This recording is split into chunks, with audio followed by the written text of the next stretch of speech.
감사하고 축복하며 예수님 이름으로 기도하옵나이다. 아멘. 우리가 지난 시간 신구약 중간사를 했다기보다는 우리 창세기부터 우리 말라기까지 쭉 전체적인 성경 요약을 우리가 배운 것들을 한번 했습니다. 우리 다시 한번 우리 성경 목록과 우리 잠을 깨는 또 우리 기운을 차리는 그러한 의미로 우리 성경 목록과 한번 같이 힘차게, 이렇게 악보가 있으면은 악보대로 부르기가 좀 애매하긴 하고 어쨌든 저를 따라서 불러주시기를 바랍니다. 같이 함께 성경 목록 한번 불러볼까요?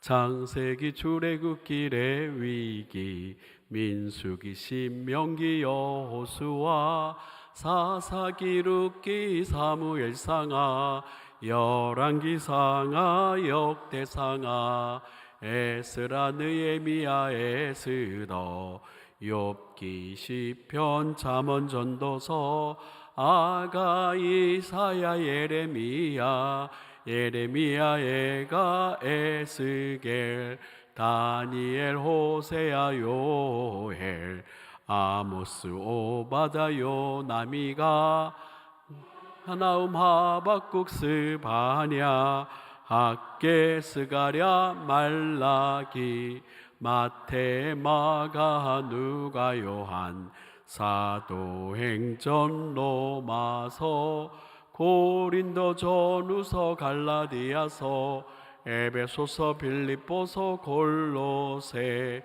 데살로니가 전후, 디모데 전후, 디도서, 빌레몬서, 히브리서, 야고보, 베전후, 요한 1, 2, 3, 유다서, 요한계시록, 뒤에는 어쩌고 저쩌고 빼고 이렇게 어쨌든 제 버전으로 했습니다. 여러분들 그렇습니다.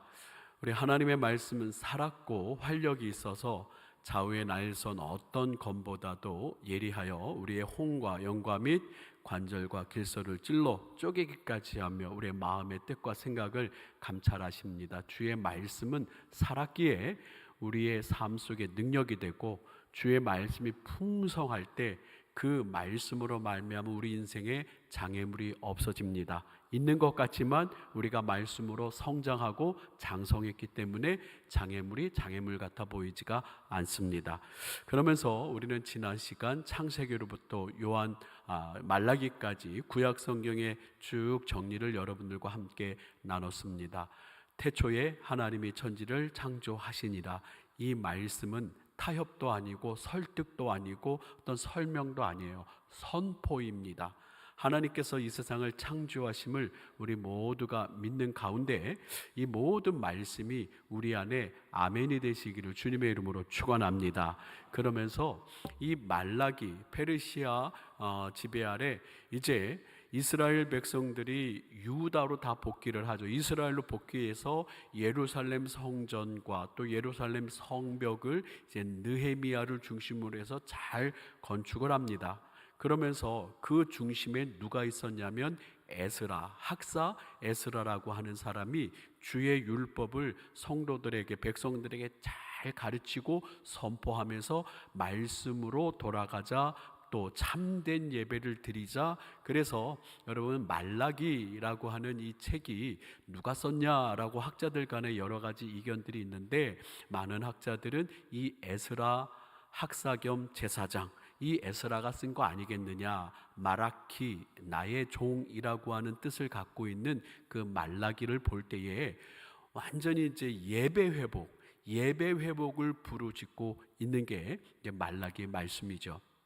그런데 이 말라기를 끝으로 해서 약 400년 동안 이 마태, 마가, 누가, 요한 이 복음서가 나오기, 원래는 이제 신약 성경의 제일 첫 번째 쓴 책이 뭐냐라고 할 때 데살로니가 전서, 데살로니가 후서, 이 바울 서신이 먼저 쓰였고 그 다음에 이제 복음서가 쓰였다라고 학자들이 이야기하는데, 어쨌든 예수님 시대까지 이 세례 요한이 예수님의 길을 예배하면서 선포하기 전까지 이 400년의 시간 동안 어떤 선지자나 또 하나님의 말씀이 기록되지 않았어요.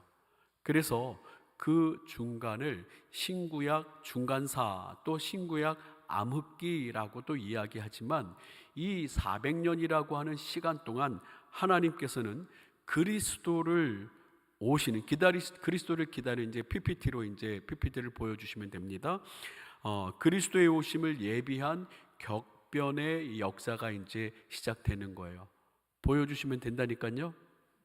보여달라니까요. 이제 글씨가 잘 안 보이죠. 조금 합니다. 어쨌든 제가 잘 읽어드리고 또 설명해 드릴 테니까 이 400년이라고 하는 시간 속에 이 역사의 소용돌이 속에서 하나님의 그 완성된 구원의 경륜이 아주 기가 막혀요, 여러분. 여러분들 이 신구약 중간 이 시간 400년 가운데 꼭 기억해야 될 두 가지 제국이 있어요. 저를 한번 따라해 볼까요? 헬라 제국. 예, 알렉산더 대왕이 아리스토텔레스라고 하는 이 플라톤의 제자 아리스토텔레스에게 3년간 교육을 받고 그리스 문화, 이 그리스 문화가 세계 최고구나. 철학도 또 교육도 정치도 문화도 모든 면에서 이 그리스 문화가 최고구나라고 하는 그런 자부심을 가지고 이 알렉산더 대왕이라고 하는 이 마케도니아의 왕이 전 이 그리스를 정복하고 이 그리스뿐만 아니라 이 터키, 시리아, 이 이집트까지 전 지중해 연안의 세계를 다 정복을 합니다. 그가 20살에 아버지를 이어서 필립 2세의 뒤를 이어서 왕이 되고 이제 20살부터 자기의 스승 아리스토텔레스에게 배운 그 모든 그 지식, 철학, 문화, 이 헬라 문화를 전 세계에 전파하는 게 자신의 꿈이었어요. 그래가지고 이 10년 동안 너무나 많은 전쟁을 치릅니다. 계속 전쟁만 하고 다니는 거예요. 그러다가 너무 일찍 죽죠. 32살에 알지 못하는 그 열병에 의하여서 인도까지 가서 완전히 이제 거기서 이제 다 정복하지 못하고 거기서 죽게 됩니다. 자, 여러분들이 기억해야 될 첫 번째 제국 뭐라고요? 헬라 제국. 신약 성경이 무엇으로 쓰였어요? 헬라어. 헬라 따라합니다. 헬라 제국. 헬라어.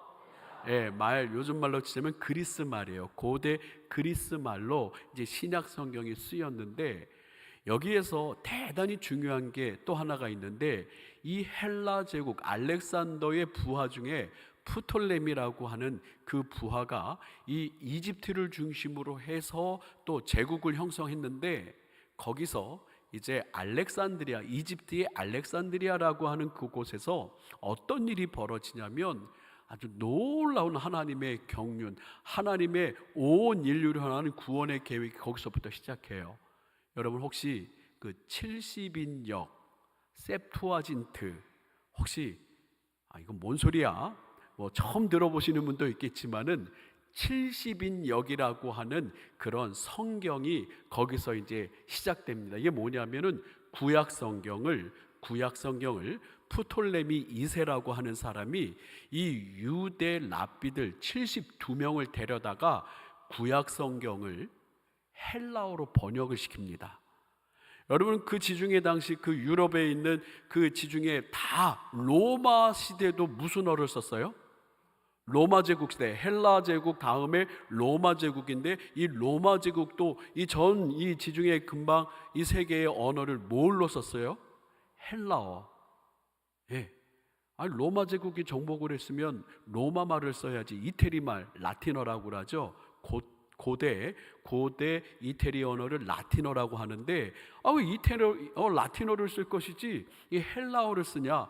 이 로마 제국 때도 이 헬라어가 전체 공용어였어요. 지금 미국 말이 영어가 전 세계 공용어처럼 쓰이고 또 미국을 영어를 하면 어느 정도 전 세계 가서 다 통하는 것처럼 그 당시에는 이 헬라어로 모든 유럽, 모든 지중해 연안의 나라들이 다 함께 공용어로 썼다라는 거죠. 그런 의미에서 이 구약 성경이 이 헬라 제국에서 번역이 됐다라고 하는 것, 이건 놀라운 일입니다. 이 복음의 전 세계화의 이제 시작이 되는 거죠. 이 400년 동안 하나님이 침묵하고 계신 것이 아니라, 하나님이 그냥 아무 말씀하고 계신 게 아니라, 예수 그리스도의 오심을 준비하고 예수 그리스도께서 온 인류의 구원자 되심을 선포하는 그 모든 시작을 준비하고, 따라해 볼까요? 길을 만들었습니다. 그랬어요.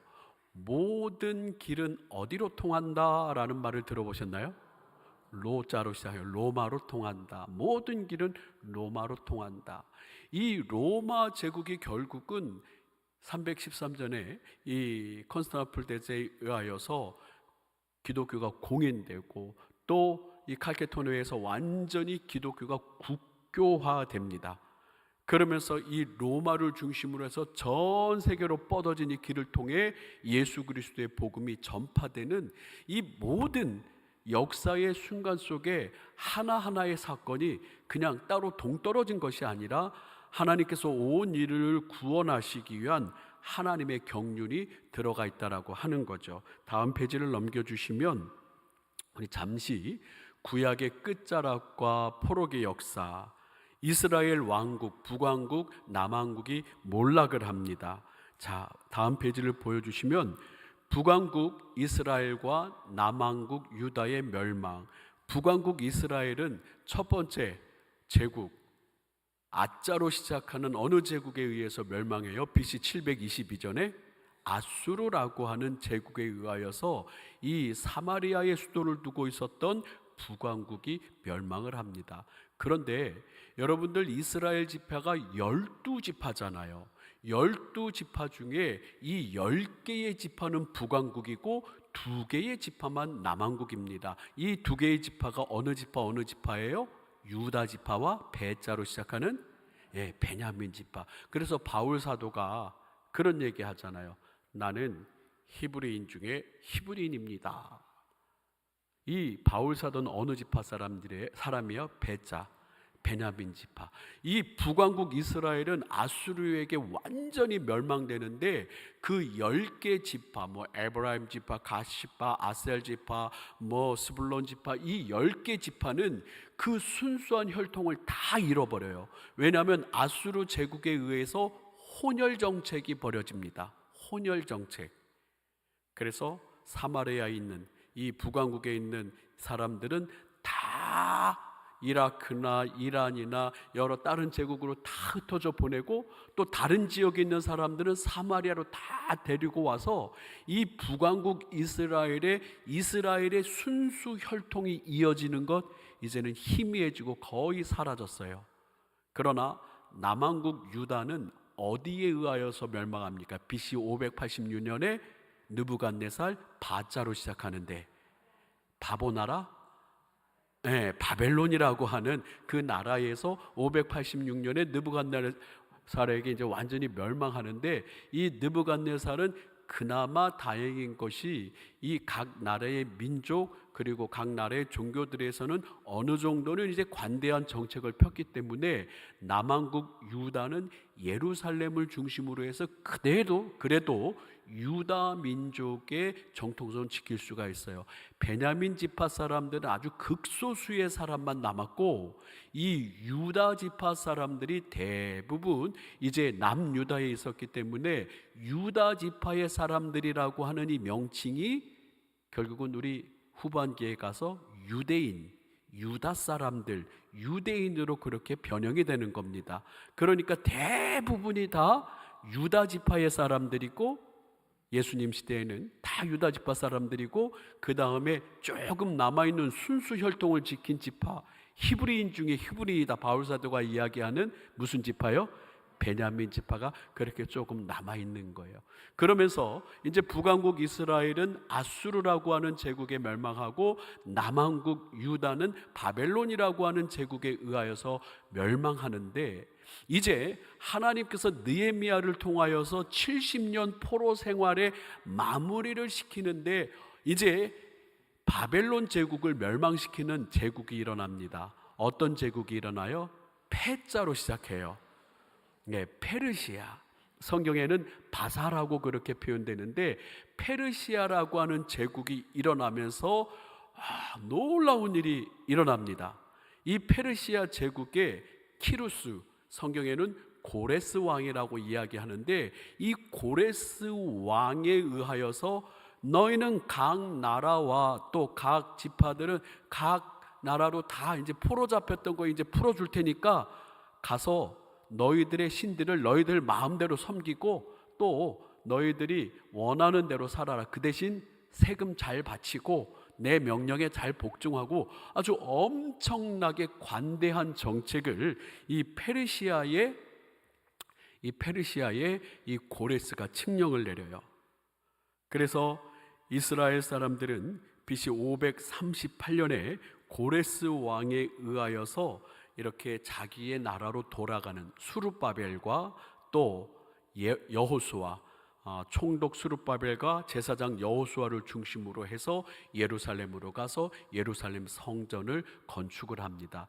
그런데 이 고레스의 칙령이 고고학적으로, 성경에 있는 그 내용이 고고학적으로 발견되었다라는 거예요.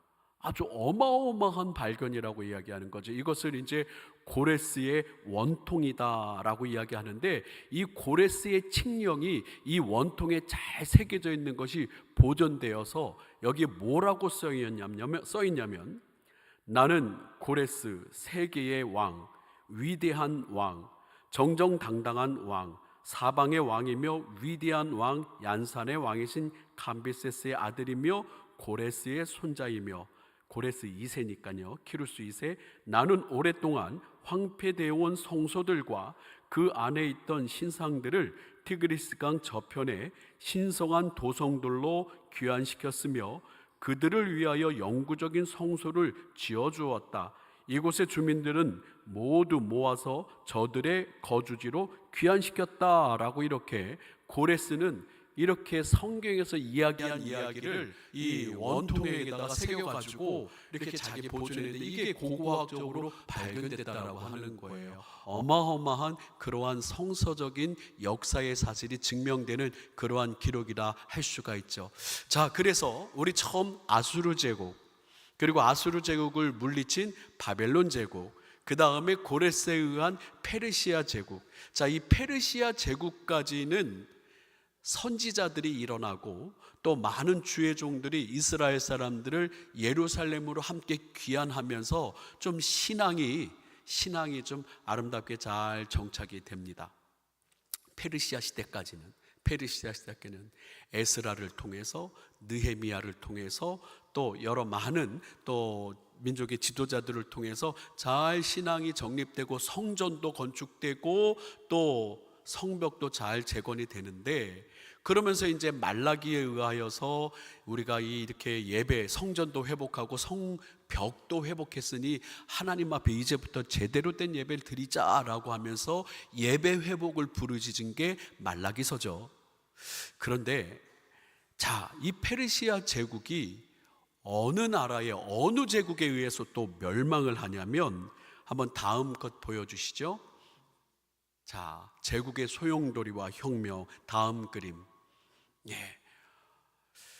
제가 드린 PPT가 이거 아니고 다음 거라고 또 했는데 제가 드린 거 말고 다른 거를 하신 것 같아요. 맨 마지막에 준 그 PPT 아니면은 또 PDF 파일이면 좋겠는데, 자, 일단 이거를 보겠습니다. 헬라와 정책과 유다의 이제 분열인데, 제가 여러분들에게 말씀을 드렸습니다. 페르시아 제국을 멸망시킨 제국은 따라해 볼까요? 마게도니아 제국. 마케도니아 제국이에요. 그리스는 여러 이렇게 부족 국가로 형성되어 있지 않습니까? 스파르타라든지 아테네라든지 또 코린도 제국이라든지 또 이 마케도니아 연합이라든지 여러 부족 나라들로 이렇게 각 지역마다 나누어 있는데, 이 마케도니아라고 하는 나라의 이제 그리스 북쪽입니다. 이 필립 2세가 알렉산더 대왕의 아버지예요. 금광을 발견하고 어마어마한 부로 엄청난 군사력을 다 이제 재정비합니다. 엄청난 군사력을 가지고 이제 자기 아들 알렉산더에게 이 제국을, 이제 마케도니아 제국을 물려주는데, 아까 여러분들에게 말씀드렸듯이 이 알렉산더 대왕은 누구에게 교육을 받았다고 그랬어요? 플라토의 제자 아리스토텔레스. 그래요. 이 중용, 골든민, 아주 철학에 있어서 정말 중요한 사람 꼽으라 하면 소크라테스도 뽑을 수 있고 플라톤도 꼽을 수 있고 아리스토텔레스도 무시할 수 없어요. 이 아리스토텔레스에게 교육을 3년 동안 배우면서 이제 헬라화 정책을 이제 하는 게 이제 알렉산더 대왕의 꿈입니다. 그래서 알렉산더 대왕은 356년에 태어났는데 20살에 왕이 되고 한 10년 정도 계속 전쟁만 하러 다니는 거예요. 전 세계를 헬라화시키는 게 나의 비전이고 나의 꿈이다. 이렇게 훌륭한 철학, 문학, 정치, 교육, 헬라화를 그래서 가는 곳곳마다 도서관을 세우고 체육관을 세우고 또 정치, 교육에 대한 그런 것들을 다 심어요. 특별히 알렉산드리아라고 하는 그런 도시가 곳곳에 세워지는데, 이 알렉산드리아라고 하는 도시, 대표적인 그런 도시가 이집트의 알렉산드리아가 있죠. 이 알렉산드리아라고 하는 도시에 이 헬레니즘, 그리스 문화의 꽃을 피우기 위해서 도서관, 또 체육관, 또 여러 가지 원형 경기장을 통하여서 함께 토론하고 정치할 수 있는 그런 헬라화 문화가 알렉산더 대왕을 통해서 쫙 이루어집니다. 그런데 문제는 이 알렉산더 대왕이 젊은 나이에 32살에 죽었다고 했어요. 10년 동안 그냥 전쟁만 하다가 인도 정복하러 가다가 열병에 걸려서 죽어버립니다. 그 다음에 알렉산더의 부하들이 이 알렉산더가 정복한 제국들을 막 서로 아귀다툼하면서 나누어 가져요. 나누어 가지는데, 이 마케도니아 지역에는 또 리시마쿠스라고 하는 그런 제자가 아니라 그런 부하가, 또 이렇게 대표적으로 이집트를 중심으로 이 이스라엘 지역까지, 팔레스틴 지역까지는 따라해 볼까요? 안 외워도 되는데 한번 상식적으로 프톨레미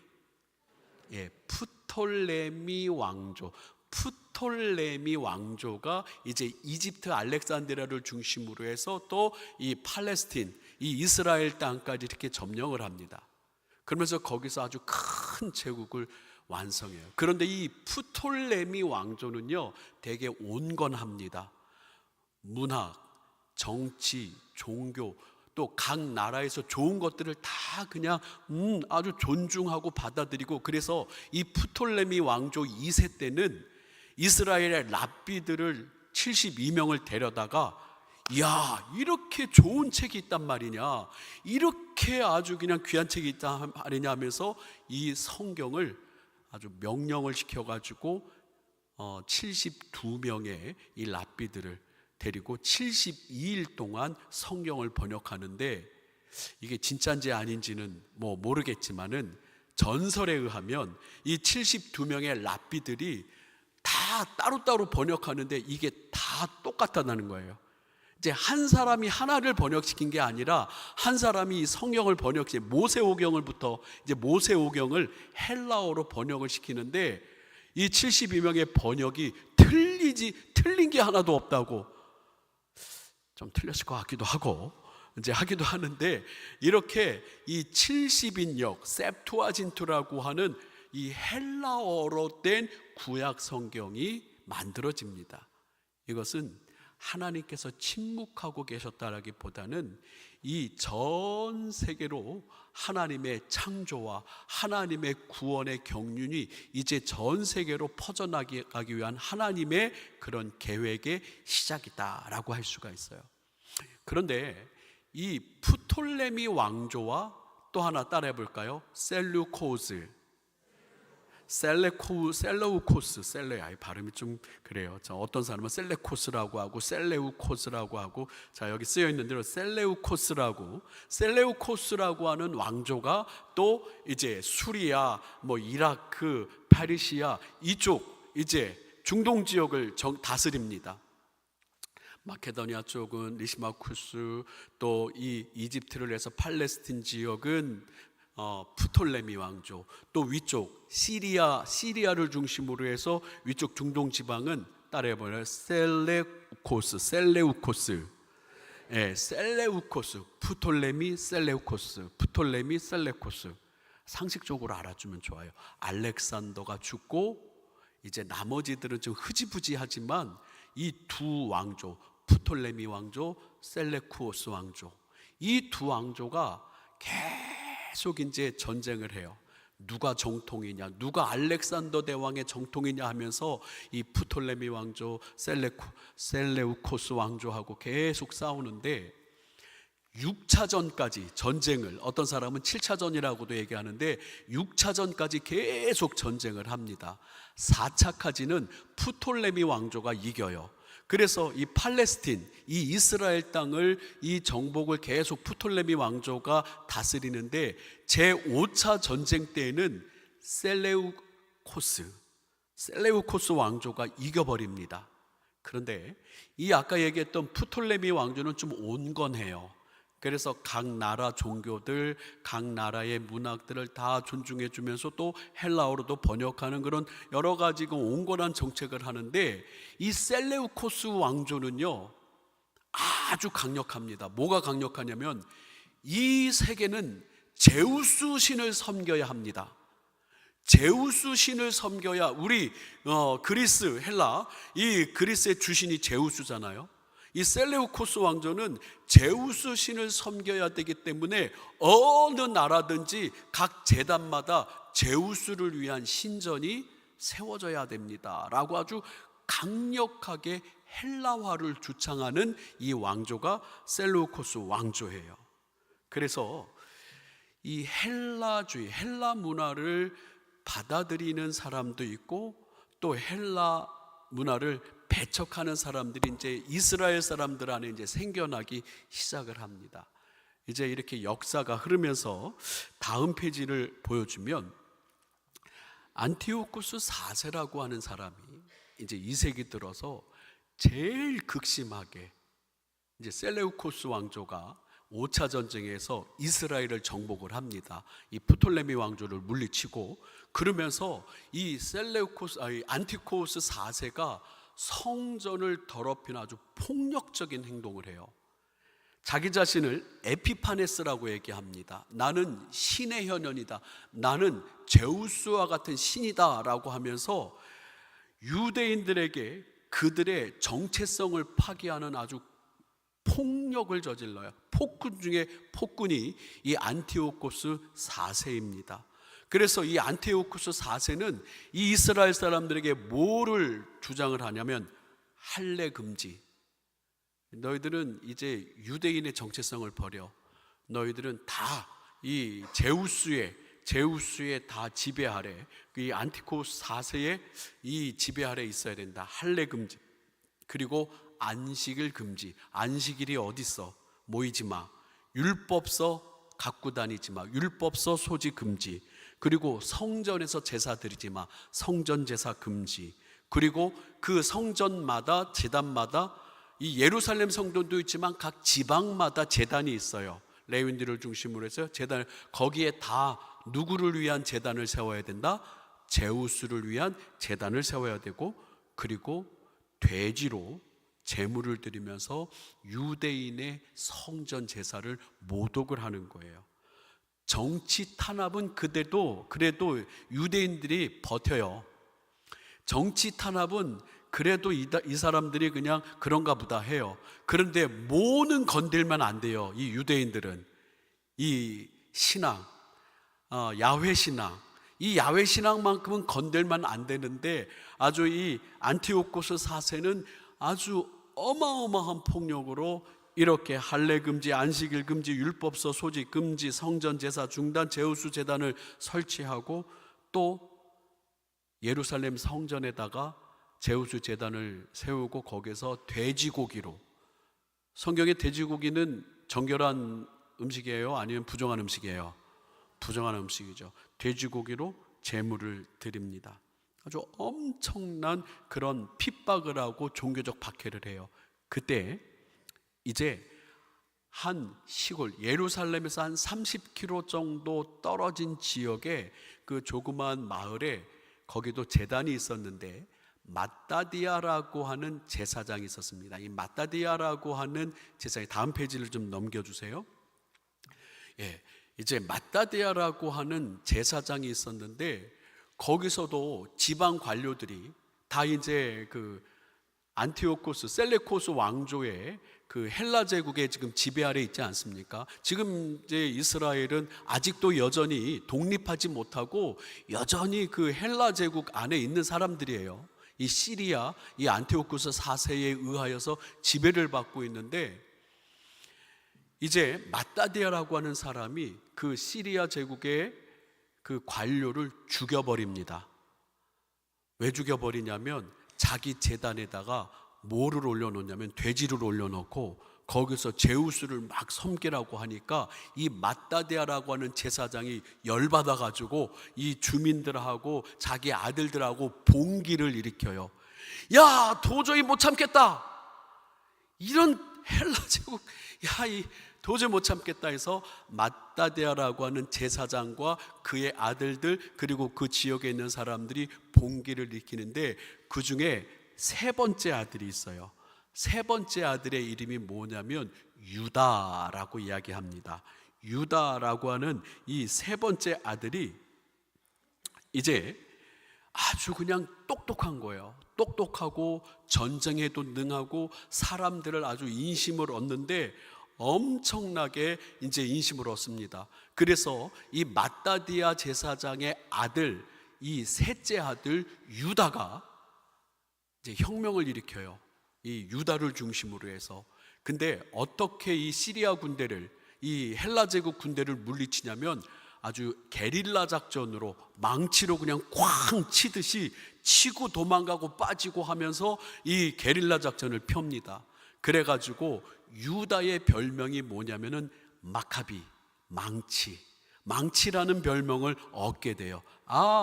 그래서 이 마따디아의 셋째 아들 유다를 중심으로 해서 이 헬라 제국의 봉기가 일어나는데 그 혁명을 뭐라고 이야기하냐면 마카비 혁명. 여러분, 우리가 지금 성경 66권을 읽고 있잖아요. 66권을 읽고 있는데 캐톨릭에서는 외경도 또 몇 가지 정경으로 받아들이는 성경이 있는데 그 중에 하나가 마카베오서라고 하는 성경이 있어요. 혹시 캐톨릭 신학을 좀 경험해 보신 분이 있을지 모르겠지만 마카베오서라고 하는 이 마카비를 중심으로 해서 성전을 수복하는, 성전을 다시 회복하는 그 혁명, 마카비 혁명에 대한 이야기들 쭉 나옵니다. 그래서 이 마카비, 유다죠. 이 마따디아 애들 유다, 이 마카비를 중심으로 게릴라 전술을 통해서 셀레코스 왕조를 막 격파하고 대군을 막 물리칩니다. 그러다가 BC 164년에 결국은 예루살렘 성전을 탈환을 해요. 그래서 예루살렘 성전을 탈환한 다음에 모든 우상들을 다 제거하고 깨끗이 씻어버리고, 그러면서 이 164년 12월을 무슨 날로 정하냐면 수전절. 여러분들 요한복음에 예수님이 수전절에 예루살렘 성전으로 올라가셨다라고 하는 그 성경 구절이 있어요. 이 수전절이라고 하는 예루살렘 성전을 다시 수복했다. 그래서 이날은 수전절, 하누카라고 하는 빛의 절기가 생겨납니다. 누구를 통해서요?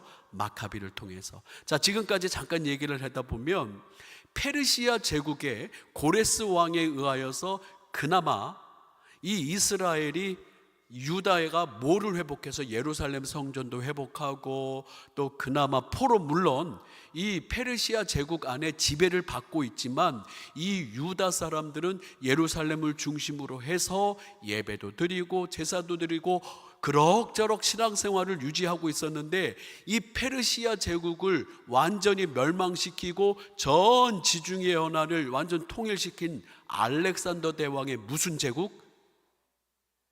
여지껏 저는 뭘 가르치고 있는 거죠? 여러분, 저는 여러분들에게 뭘 하고 있는 거죠?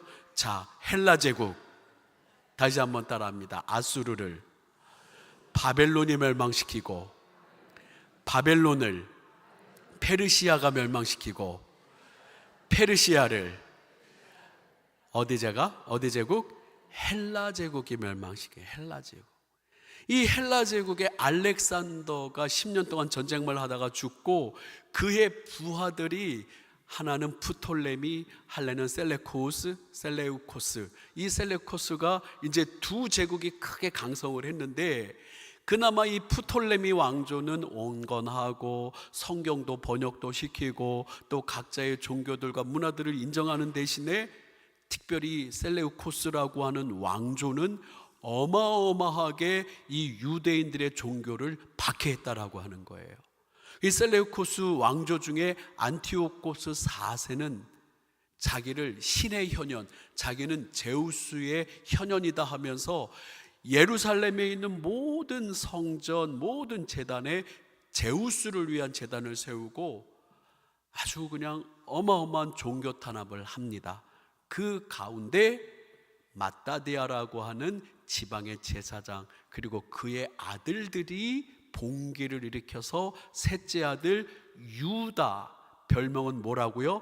마카비, 망치같이 게릴라처럼 쾅쾅 치고 다니면서 승리를 이루는 이 유다 마카비 혁명이 일어나면서 BC 164년에 예루살렘 성전을 회복합니다. 엄청난 일이에요. 그러면서 이제 수전절이라고 하는 것이 이제 생기는데, 다음 페이지를 한번 좀 보여주시죠. 다음 페이지를 보여주시면 글씨가 작아요.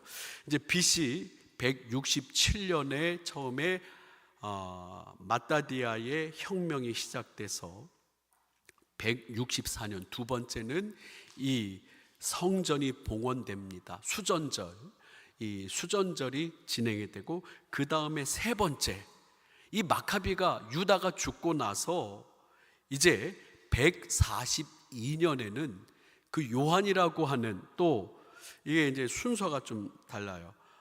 셋째 아들이었다가 시몬이라고 하는 둘째 아들이 이제 완전히 독립을 일으킵니다. BC 142년에 완전히 독립해요. 이 마카비 혁명 수전절은 완전히 독립한 건 아니고 계속 전쟁을 통해서 이 마따디아의 이 아들들이 이 이스라엘 민족, 유다 민족을 데리고 와서 이 헬라 제국과 전쟁을 치르면서 142년에 몇백 년 만에 지금 계속 아수르, 바벨론, 페르시아, 헬라 제국, 그 다음에 이 이스라엘이 독립을 합니다. 142년에 독립을 해요. 그런데 이 독립을 하면서 왕조가 생겼는데, 이때 독립을 하는데 대제사장이 왕을 겸하는 그런 신정 정치가 여기서 시작됩니다. 왕과 제사장을 동시에 해요. 142년 이스라엘 독립이 완전히 된 거예요. 헬라 제국을 완전히 물리쳤습니다. 이 왕조를, 142년에 생겨난 왕조를 뭐라고 이야기하냐면, 따라해 볼까요? 하시모니안 왕조. 네, 안 외워도 괜찮아요. 네, 이제 좀 관심 있는 분들은 외우시면 좋아요. 아까 얘기했던 어떤 지방의 제사장, 마따디아라고 하는 제사장이 그 시리아의 관료를 죽이면서 그 아들들과 함께 봉기를 했다고 그랬죠. 그 마따디아의 아버지가 하시모니안이에요.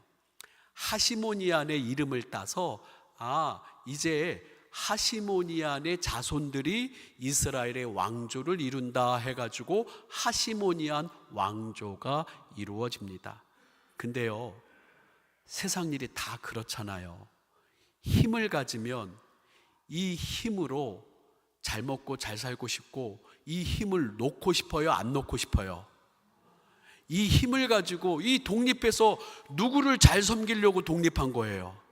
하나님을 잘 섬기려고 독립을 했는데, 이 하시모니안 왕조가 시작되면서 이 자식들이, 또 손자들이 계속해서 또 무슨 싸움을 할까요? 권력 다툼을 계속하면서 이제 한 100여 년 정도 이 하시모니안 왕조가 진행이 됩니다.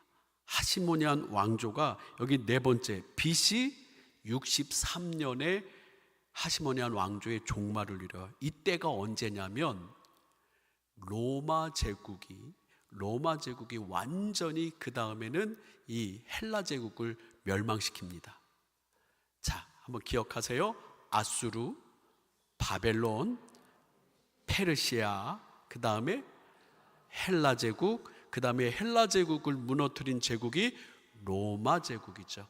이 로마 제국의 폼페이라고 하는 이 폼페이라고 하는 장군이 이 유다 땅에 들어와서 완전히 이제 유다는 아까 얘기해서 142년에 독립국가 하시모니안 왕조가 생겨났는데 이 BC 63년에 이 틈을 막 서로 권력 다툼을 하는 그 틈을 따서 로마가 이스라엘, 팔레스타인을 먹어버립니다.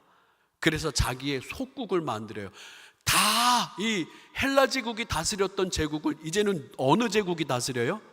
로마 제국이 다스리면서 로마의 총독들을 다 파견을 하는 시대가 열리는 거예요. 자, 아까 제가 얘기했듯이 이 헬라 제국과 로마 제국이 이어지면서 하나님이 침묵하셨다라고 우리가 많은 사람들이 이야기하지만 또 많은 목회자들과 신학자들은 복음의 세계화를 위한 하나님은 밑그림을 그리셨다라고 얘기하는 거예요. 이 헬라어로 구약 성경이 번역되면서 전 유럽의 사람들이 구약 성경을 접하게 되고 또 곳곳에서 흩어진 유대인들이 하나님 신앙을 사람들에게 알립니다. 그러면서 바울 사도는 무엇으로 복음을 전해요? 헬라어로 복음을 전하죠. 그러면서 이 헬라화된 것이 부정적인 의미도 있지만은 전 세계 복음화를 위한 밑그림이 시작됐고 또 모든 길은 어디로 통한다? 로마로 통한다. 바로 이 로마가 제국을 계속 확장시키면서 그 로마의 길을 통하여서 복음이 전 유럽에 전파되어지는 그런 놀라운 일들이 시작되죠. 그래서 이제 다음을 넘겨주시면은 이제 하시모니안 왕조가 마따디아로부터 시작을 해서 조금 앞에 보는 이제 확대를 시켜주셔 볼까요? 마따디아, 유다 마카비, 요나단, 시몬, 요한 히카르노스 이제 마따디아의 아들로부터 시작을 해서 하시모니안 왕조가 시작되는데 다음 페이지 또 넘겨주시면 뒤에는 뭐 그 자손들 손자들이 서로 치고받고 싸우고 암살하고 그런 얘기가 있다라고 하는 내용이에요. 자, 다음 페이지 넘겨주시죠. 한번 제목을 한번 읽어볼까요? 시작. 로마 제국의 등장과 유대 강점기. 하시모니안 왕조가 이제 형제들 간의 처절한 권력 싸움으로 인해서 스스로 국력을 소멸하니까 이제 로마의 폼페이 장군이 와서 이 팔레스틴 유다를 먹어버립니다. 그러면서 이 폼페이 장군의 군대가 예루살렘의 성벽을 무너뜨리고 점령하면서 유다는 다시 독립국가가 아니라 로마 제국의 속국이 되는 거예요. 로마 제국의 속국. 그 다음부터는 여러분들 1954년 이스라엘이 독립을 하기까지 2000년 동안 이제 한 번도 제대로 된 독립국가를 이루지 못하죠. 자, 다음 페이지를 넘겨봅니다. 틈을 타서 하시모니안 왕들이 계속 이제 여기도 붙고 로마에도 붙고 막 정치적 권력을 얻기 위해서 싸우는데 그때 불세출의 박쥐. 이게 무슨 소리일까요? 이쪽에도 붙고 저쪽에도 붙고 정치를 그냥 잘 줄타기를 잘해서 이 로마에 붙어버립니다. 로마에 붙은 헤롯이라고 하는 이스라엘 사람도 아니에요. 에돔 사람이에요. 에돔 사람인데 이 에돔 사람이 누구랑 결혼하냐면 하시모니안 왕조의 그 왕비하고 결혼을 합니다. 공주하고 결혼을 해요. 근데 유대인들은 목의 혈통이라 부모님이 유대인이면 유대인인데, 근데 자기 자신의 혈통은 유대인이 아니고 어디 사람이에요? 에돔 사람. 에돔 사람이기 때문에 계속 불안한 거예요. 그래서 나중에 자기 아들들도 죽이고 자기의 와이프도 죽이고, 자기가 이 정통 혈통이 아니기 때문에 이 왕권을 지키기 위해서 어마어마하게 많은 피를 흘립니다. 이 헤롯 대왕. 이 헤롯 대왕이 누구냐면 여러분들 마태복음에도 나오고 동방 박사들이 만났던 그 대왕 헤롯 대왕, 그리고 또 이 헤롯 대왕은 이 누가복음에서도 나오고 이 헤롯 대왕에 대한 이야기가 나오죠. 동방 박사의 이야기의 중심, 이두메 에돔 사람 출신으로 이방인의 왕이었어요. 그래서 이 헤롯이 한 일 중에 큰 일이 하나 있는데, 이스라엘 유대인들의 환심을 얻기 위해서 예루살렘 성전을 솔로몬 성전보다 더 멋있게 짓습니다. 그래서 이 예루살렘 성전이라기 보통 얘기하지 않고 헤롯 성전이라고 얘기해요. 헤롯 성전. 이 솔로몬의 성전, 여러분들 아시다시피 바벨론에 의하여서 또 무너졌다가 페르시아 시대에 또 다시 수축했지만, 또 여러 더 시간을 흐르면서 또 헬라 제국 사람들에 의하여서 많이 황폐해지고 가는 가운데 로마 제국의 환심을 얻은 이 헤롯이 이제 완전히 유대인들의 환심을 얻기 위해서 이 성전을 새로 짓습니다. 아주 크게 화려하게 성전을 재건해요. 그래서 이제 신약 성경에 예수님이 뭐 성전에 이제 들어가시고 오고 하시는 내용들, 뭐 베드로와 요한이 성전 미문에 앉은 사람을 고쳐주고 하는 그런 내용들, 이 헤롯 성전에서 일어나죠. 근데 이 헤롯 성전이 어느 때 완전히 무너지게 되냐면 AD 70년 AD 70년에 이스라엘 사람들이 또 독립하고 싶어가지고 봉기를 저질러요. 누구에게? 로마에게 봉기를 저질다가 완전히 로마에게 초토화됩니다. 그때는 이 예루살렘 성전이 다 무너져 버려요. 그래서 여러분들 통곡의 벽도 이제 가보시면은 나중에 성지순례 가보면 알겠지만 돌 위에 돌 하나 남지 않고 예루살렘 성전이 AD 70년경에 이제 멸망을 하는데, 자, 한번 다음 페이지를 넘겨보시죠. 다음 페이지를 보시면 침묵 속의 외침. 다음 페이지 한번 넘겨주시죠. 이 참담한 세상은 곧 종말을 맞이할 것이며 여호와께서 친히 기적적인 방법으로 역사를 뒤엎고 의인들을 구원하사 영원한 나라를 세우시리라. 이 에녹서 또 다니엘서, 그런 어떤 다니엘서 보게 되면은 마지막 때에 일어나는 일들이며 또 제국의 흥망성쇠가 다니엘서에 기록되어 있지 않습니까? 그런 것도 있고, 또 에녹서, 외경에 있는 에녹서라는 데서 이렇게 이 시대에 하나님께서는 종말을 이루게 하실 것이다 라고 하는, 이것을 묵시문학이라고 해요.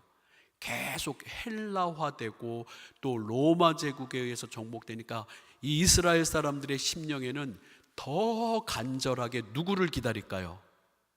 그렇죠. 더 간절하게 메시아를 기다립니다. 그래서 이 중간기, 특별히 헬라 시대를 마무리하면서 로마 시대에 들어오면서 이 이스라엘 사람들의 심령에는 이제쯤 외세의 세력에서 벗어나서 이제는 좀 우리를 구원한 진정한 메시아가 오시면 안 될까? 메시아의 대망과 더불어서 다음 페이지를 보여주시면 쿰난 공동체가 생겨납니다. 여러분들, 어느 한 청년이, 베두인이 굴을 발견하는데 굴 속에 뭐가 있을까? 이렇게 돌을 하나 던졌다고 그랬죠. 돌을 하나 딱 던졌더니 쨍그랑 하는 소리가 나서 뭐가 있나 보다 가서 봤더니 뭐가 있어요?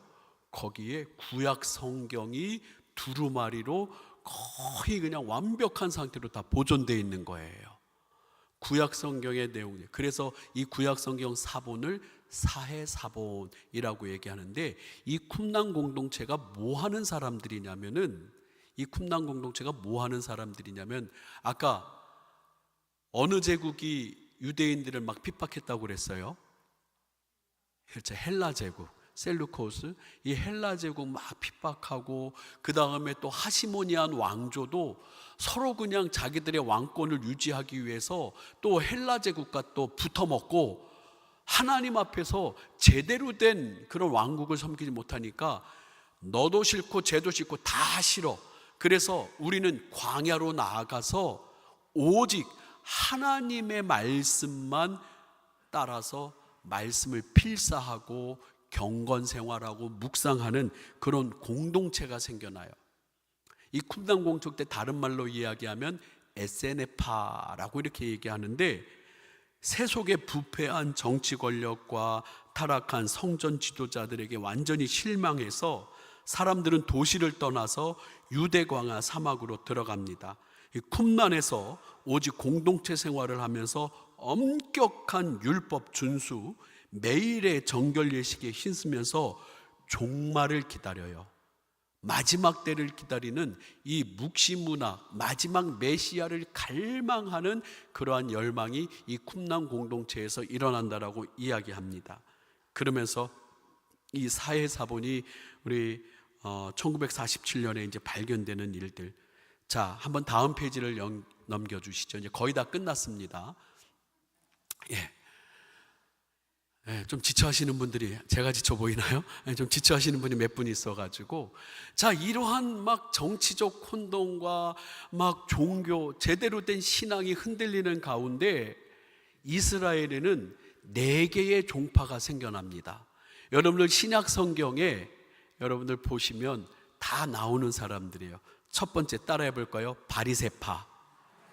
두 번째 따라해 볼까요? 사두개파. 세 번째 에세네파. 네 번째 열심당.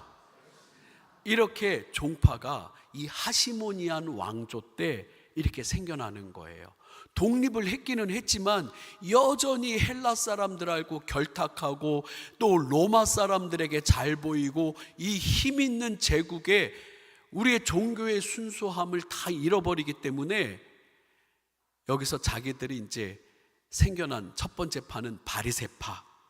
그래서 평신도들도 율법을 배워야 된다. 그러면서 율법 중심의 삶을 살려고 결심하는 사람들이 바로 이 바리새파. 처음에는 좋은 의미죠. 바리새라고 하는 뜻이 뭐냐면 나누다라고 하는 뜻이에요. 나누다. 바리새가 무슨 뜻이라고요? 뭐하고 나누겠다라는 거예요. 헬라 제국의 그런 문화들, 로마 제국의 그러한 문화들, 세속된 그런 문화들하고 이제 우리는 나누어서 우리는 율법으로만 살겠다라고 다짐하는 사람들이 모인 종파가 바리새파 사람들의 철저한 율법 준수. 그러면서 이 철저한 율법 준수가 메시아의 도래를 앞당긴다. 그 다음에 이제 두 번째 사두개파. 이 사두개파라고 하는 이 사두개파 뭐냐면, 이 뜻이 뭐냐면 사독이라고 하는 솔로몬 시대의 제사장이 있어요. 이 사독의 후손들, 즉 제사장 가문이라고 하는 거예요. 제사장 가문의 엘리트 집단, 완전히 엘리트. 아까 제가 얘기했어요. 하시모니안 왕조, 마카비가 혁명을 일으켜서 이스라엘이 독립을 했다고 그랬잖아요. 그런데 BC 1000이 아니고 142년에 독립국가를 이루면서 이 왕이 뭐를 겸직한다고 그랬어요? 제사장과 왕을 겸직하는 그러한 완전 신정 분리가 아니라 신정 일치 그 왕조가 생겨나는데, 이 사두개파 사람들이 그 엘리트 왕족, 제사장이면서 왕족 계열에 있는 그러한 무리들이에요.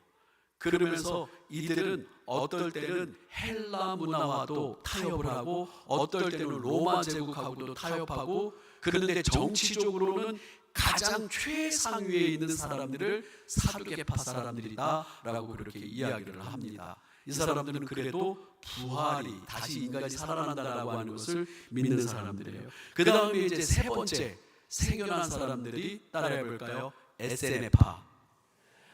이것도 싫어, 저것도 싫어, 다 싫어. 우리는 그냥 도시에 살고 싶지 않아요.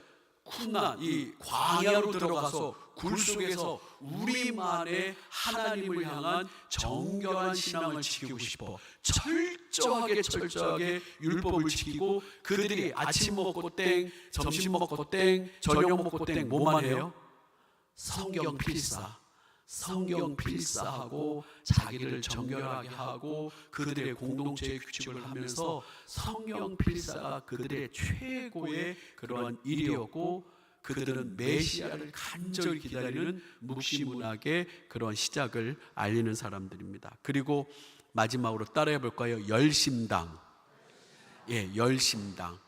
혁명을 일으켜서, 젤로 땅이라고도 하는 혁명을 일으켜서 무력으로, 폭력으로 우리 한번 이스라엘을 회복시켜 보자.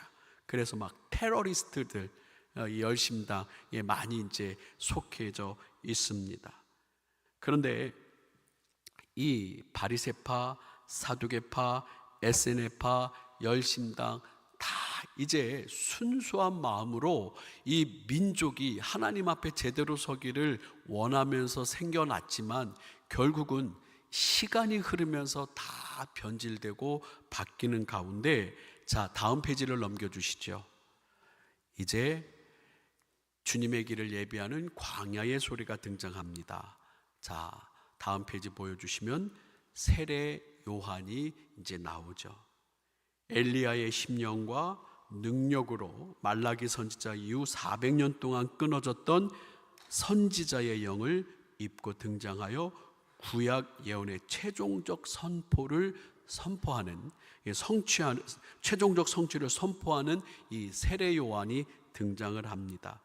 광야에서 극단적인 금욕주의, 약대 토록과 또 석청과 메뚜기를 먹는 철저한 그러한 경건생. 그래서 이 세례 요한은 에세네파 사람 중에 하나였을 것이다 라고 이렇게 얘기하고요. 그리고 사람들에게 돌이키라고, 하나님에게 돌이키라고 그렇게 이야기합니다. 그러면서 다음 페이지를 넘겨주시면 사람들에게 회개의 세례와 메시아의 길을 예비하는 그러한 새 시대를 여는 혁명적 선포를 합니다. 마태복음 3장 1절에서 오늘 3절까지 읽었는데, 마태복음 3장 1절에서 5절 같이 한번 보이시나요? 성경 구절? 같이 한번 성경 구절 읽어봅니다. 시작.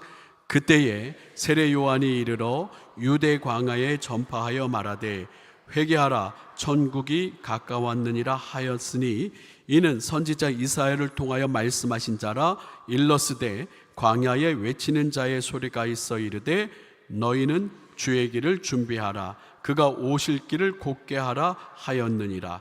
이 요한은 약대 토롯을 입고 허리에 가죽띠를 띠고 음식은 메뚜기와 석청이었더라. 이때에 예루살렘과 온 유대와 요단강 사방에서 다 그에게 나와라고 이렇게 하면서 세례를 받고 메시아를 맞이하는 준비를 했다라고 하는 게 이제 신약과 구약과 신약의 중간이 400년 동안 일어났다라고 하는 그런 일이에요. 자, 신약과 구약의 이 중간, 말라기와 이 세례 요한의 이 출현까지 400년 기간 동안 중요한 게 있어요. 여러분 기억하십시다. 알렉산더 대왕의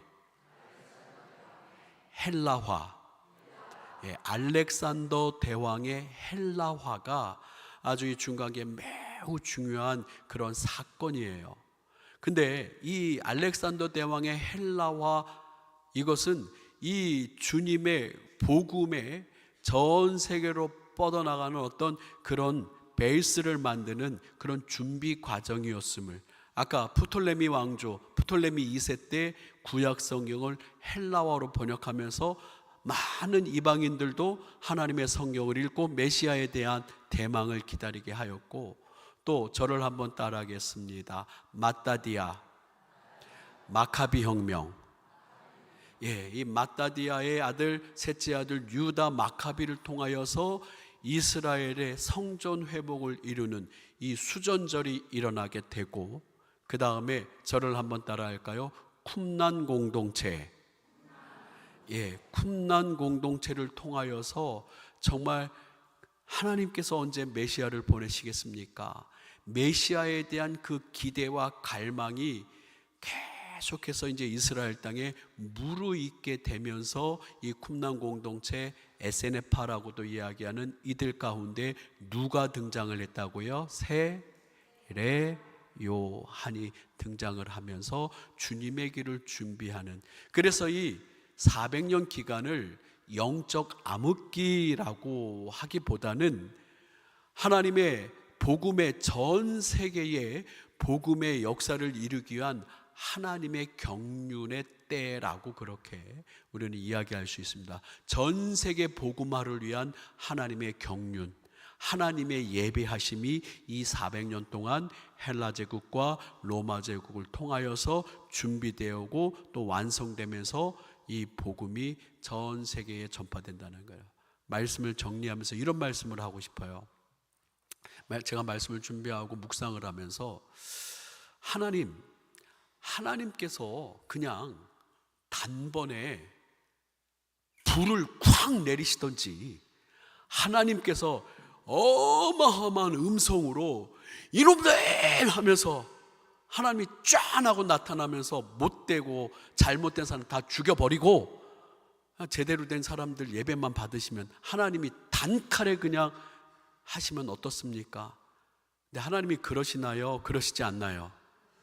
그러시지 않고 역사 가운데 하나님은 우리를 기다리시고 준비하시고 하나님께서 마련하셔서 우리 모든 인류가 그의 진해 가운데 다 구원받기를 하나님은 기다리고 계신다라는 거예요. 하나님께서 단칼에 우리 인류의 죄를 정하셨다면 여기 앉아있는 사람들 몇 분이나 있을까? 그렇습니다. 하나님께서는 이 역사 가운데 우리를 외면하신 것이 아니라 침묵이라기보다는 온전한 세계 열방의 구원을 준비하시고 예비하시는 신구약 중간에 그런 하나님의 경륜이 숨어 있다라고 하는 것이 신구약 중간사의 결론입니다. 여러분들 조금 어려우셨을까요? 쉬웠을까요? 어느 정도 이해됐을까요? 여러분들이 꼭 제가 쭉 압축해서 얘기한 거예요. 이걸 또 하려면 한 학기 걸려요. 한 학기.